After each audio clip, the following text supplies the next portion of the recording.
Hi, this is Mrs. Slater, and the first construction is inscribing equilateral triangles in a circle.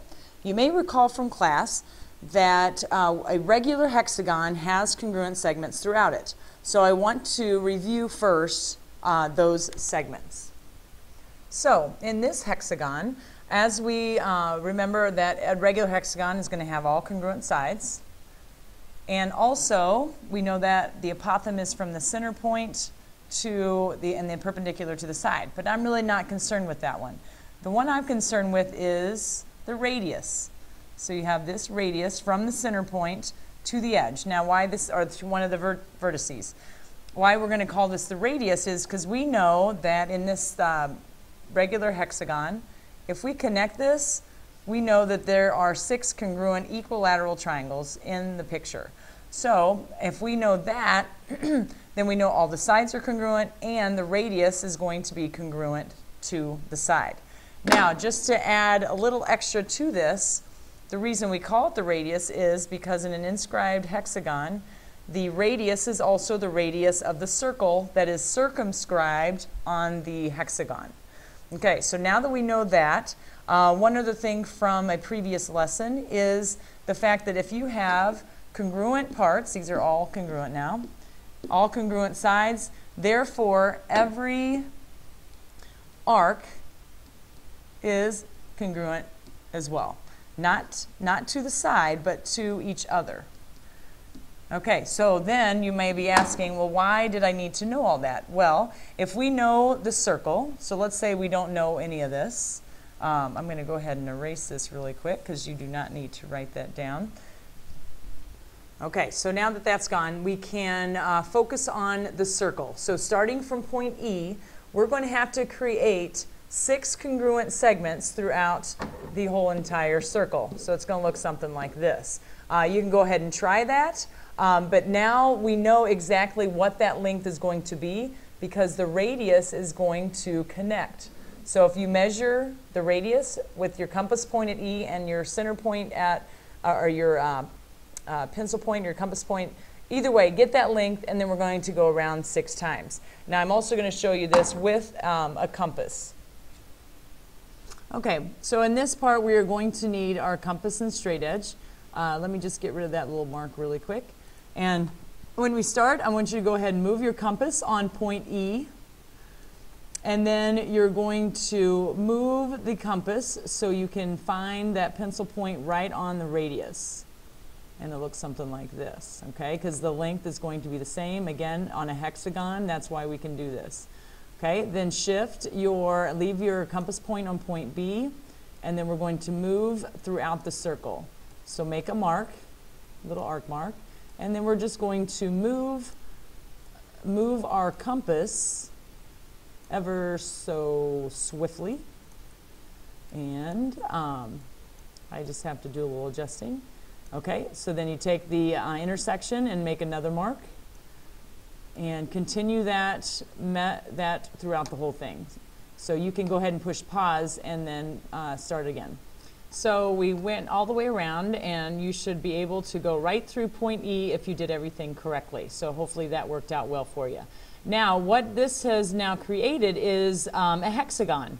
All the radii are the same length from E to circle O, or center O, and from E to the first mark, if you drew a straight line, that would be congruent to the radius, and so on. So it's creating this little hexagon inside there. But the hexagon is not what we really want. We want the equilateral triangle.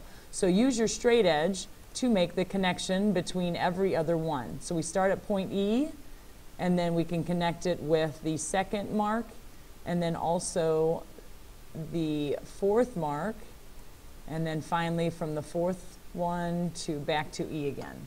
And then make sure you label, and then you are done. Okay, so we have triangle, equilateral triangle, EQU. Now for the second construction, we're going to construct a rectangle, and we're going to call it RECT with the sides given below. Then construct the circumscribed circle. So take a minute to go ahead and make a rectangle using your tools, and you guys know how to do that, so I'm just going to let you pick up where I left off. So this will not be here. Go ahead and get your rectangle constructed. Okay, so your construction should look something like this with your rectangle. Just a quick review, get yourself some perpendicular lines. So that would be here and here. And then also the measurements of S is one below and another S is going to be up here. Not that you had to measure that, but you definitely had to do point T and point T on this side.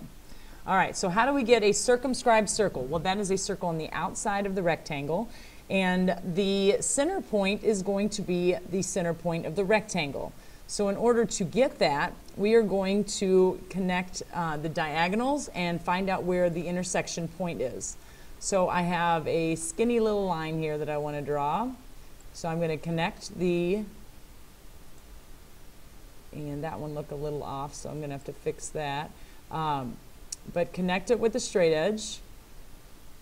And the center point, you'll know how good you did if your center point is going to make a circle. So bring your compass back over here and put your compass point in the middle, and your pencil point should be at the vertice. So let's see if I can get that perfect. It's going to be a little hard to do with the tools that I have, but yours should be pretty good. And then once you get that, just make a full swoop and voila. All points, all vertices of the rectangle are now hitting the circle. So we know it's a circumscribed circle because it's on the outside of the rectangle. The next one, construction, is about a theorem that we have covered in class. So use a straight edge to draw in as many congruent chords as you can in the center and the circle below. So I would like you to get your ruler or your geometer, like for example, maybe do 1 inch. But you're going to make as many as you can. And if it's 1 inch, you know, you'd have one here, and then you'd have another one over here, and then you'd have another one over here. Now this is not accurate because I do not have a ruler like you are going to use. So you're going to make as many as you can, but it has to be all the same.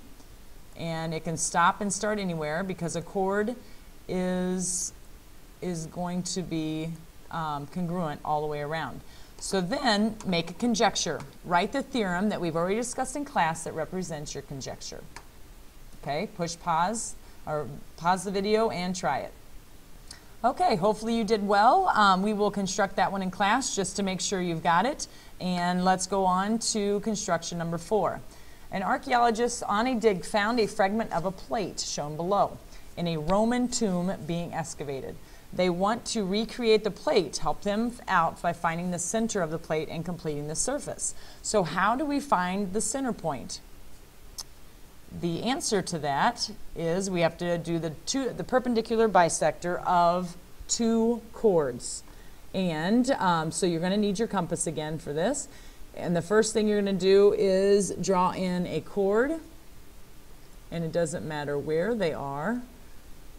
You can just draw them anywhere you'd like. Now I would like you to do the perpendicular bisector of both of those segments.